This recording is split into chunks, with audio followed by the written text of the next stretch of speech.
एक सवाल ने कैसे एक भिखारी को व्यापारी यानी बिजनेसमैन बना दिया। ये कहानी एंड तक सुनिएगा, यकीन माने मेरा तो थॉट पैटर्न ही चेंज हो गया। कहानी शुरू होती है कि किसी शहर के रेलवे स्टेशन पर एक भिखारी रहता था। जब भी कोई ट्रेन स्टेशन पर आकर रुकती तो वो ट्रेन में चढ़ जाता और अंदर बैठी सवारियों से भीख मांगा करता था। एक दिन वो स्टेशन पर बैठा हुआ था कि उसे पैंट कोट में मलबूस एक आदमी आता हुआ दिखाई दिया। वो शक्ल से काफी अमीर कबीर इंसान लग रहा था। वो भिखारी उस आदमी की तरफ बढ़ा और उससे भीख मांगने लगा। पता नहीं उस आदमी के दिल में क्या आया था। उसने फकीर से कहा, तुम हमेशा मांगते ही रहते हो, क्या कभी कुछ देते भी हो आप? भिखारी बड़ा हैरान हुआ। उसने कहा, साहब मैं तो खुद भिखारी हूं, मेरी इतनी वर्थ किधर है कि मैं किसी को कुछ दे सकूं। अगर मेरे पास कुछ होता तो मैं थोड़ी भिखारी होता, मैं भीख थोड़ी मांगता। उस पैंट कोट वाले आदमी ने कहा कि अगर तुम किसी को कुछ दे नहीं सकते हो तो फिर तुम्हें मांगने का भी कोई राइट नहीं है। मैं तो एक बिजनेसमैन हूं और गिव एंड टेक, लेन देन पर यकीन रखता हूं। अगर तुम्हारे पास देने को कुछ है तो तभी बदले में मैं तुम्हें कुछ दे सकता हूं। इतना कहने के बाद वो पैंट कोट वाला आदमी ट्रेन में बैठकर चला गया। उधर भिखारी उसकी कही गई बात के बारे में सोचने लगा। उस आदमी की कही गई बात उस भिखारी के सीधा दिल पे लगी। वो सोचने लगा, मुझे शायद भीख में पैसा इसलिए नहीं मिलता क्योंकि मैं बदले में किसी को कुछ दे ही नहीं पाता हूं। फिर उसने सोचा कि यार मैं तो एक भिखारी हूं, किसी को कुछ देने लायक मैं हूंगा तो मैं कुछ दूंगा ना, मैं क्या करूं।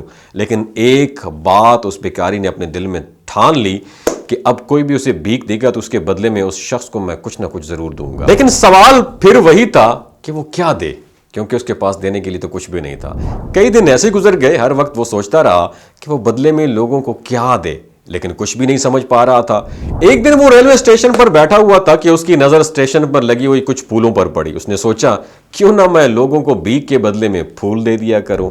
उसको अपना ये आइडिया बहुत क्लिकी लगा। उसने जल्दी जल्दी स्टेशन के आसपास के जितने भी फूल थे उन सबको तोड़ लिया और जब भी कोई उसे भीख देता तो वो बदले में भीख देने वालों को कुछ फूल भी दे देता। उन फूलों को खुश होकर लोग उसे अपने पास रख लेते थे और बदले में भिखारी को भीख दे देते। अब भिखारी रोजाना फूल तोड़ता और भीख के बदले में उन फूलों को लोगों में बांट दिया करता। कुछ ही दिनों में उसने ये रियलाइज किया कि अब पहले की निस्बत ज्यादा लोगों से भीख मिलने लगी। उसने ये भी नोट किया कि जब तक उसके पास फूल रहते हैं लोग उसको भीख देते रहते हैं, लेकिन जब बांट बांट कर फूल उसके खत्म हो जाते हैं तो उसे भीख भी कम मिलती है। एक दिन जब वो भीख मांग रहा था और बदले में फूल दे रहा था, उसने देखा कि वही पैंट कोट वाला आदमी ट्रेन में बैठा हुआ है जिसने उसे भीख के बदले में कुछ देने के लिए कहा था। वो सीधा उस आदमी के पास गया और भीख मांगते हुए कहने लगा, आज तो आपको मुझे भीख देना ही पड़ेगी क्योंकि आज मेरे पास भी बदले में आपको देने के लिए कुछ है। आप मुझे भीख दीजिए तो मैं बदले में आपको फूल दे दूंगा।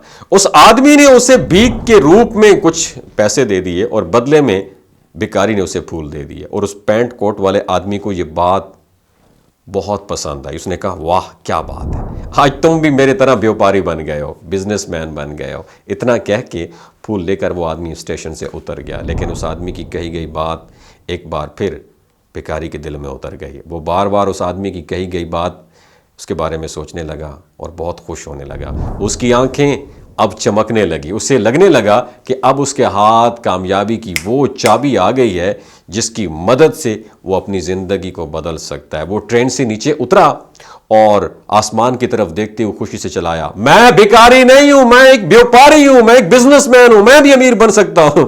आसपास खड़े लोगों ने उसे ऐसा करते हुए जब देखा तो सोचा ये भिखारी पागल हो गया। दोस्तों, उस दिन के बाद भिखारी उस स्टेशन पर दोबारा कभी नजर नहीं आया। 6 महीने बाद उसी स्टेशन पर 2 आदमी सूट बूट पहन के ट्रैवल कर रहे थे। दोनों ने एक दूसरे को देखा।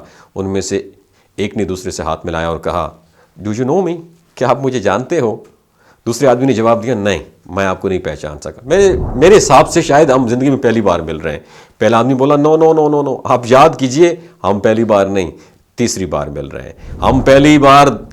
हम पहले भी तकरीबन 2 बार इसी स्टेशन पर मिल चुके हैं। मैं वही भिखारी हूं जिससे आपने पहली मुलाकात में बताया था कि जिंदगी में क्या करना चाहिए, और दूसरी मुलाकात में बताया था असल में मैं कौन हूं।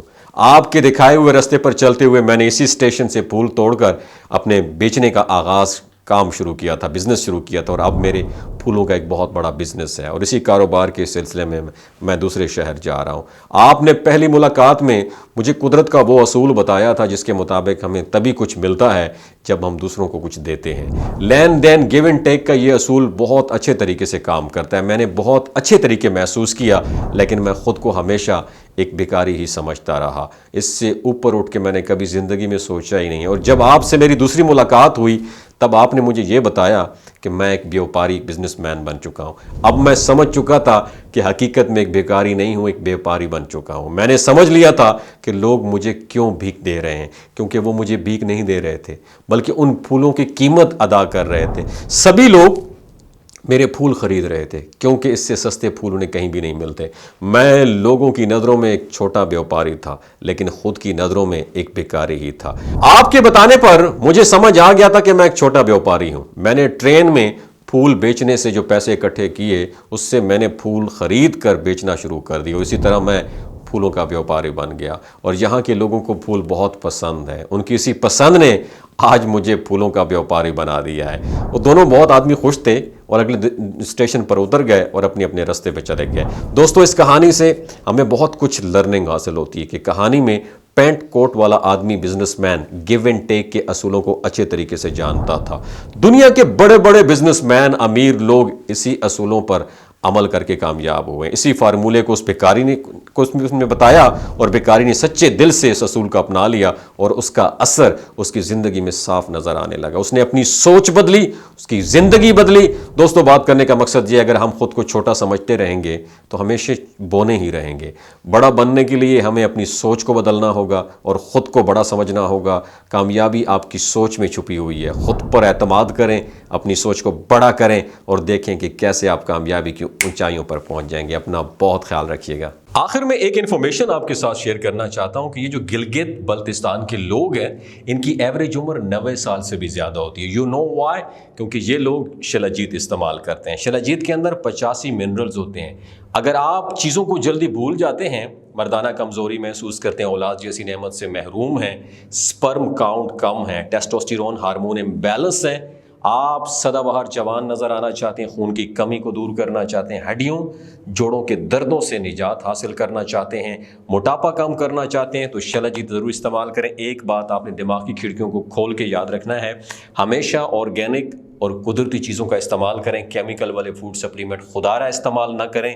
अगर आप शिलाजीत को ऑर्डर करना चाहते हैं, डॉक्टर असद महमूद की ओरिजिनल शिलाजीत को ऑर्डर करना चाहते हैं, स्क्रीन पर, नीचे हुई स्क्रीन पर दिए गए नंबर पर रब्ता करें। 3 बातों का आपने ख्याल रखना है, कोई भी नहीं बताता आपको। हामला ख़वातीन, हाई ब्लड प्रेशर में मुब्तला अफराद और 15 से 20 साल की जो नौजवान नस्ल है जो गैर शादीशुदा है, एमी सेक्शुअल पावर को बूस्ट करना चाहती है, तो डॉक्टर की एडवाइस के बगैर इस्तेमाल ना करें। बाकी सारे लोग बेधड़क गर्मियों और सर्दियों में इस्तेमाल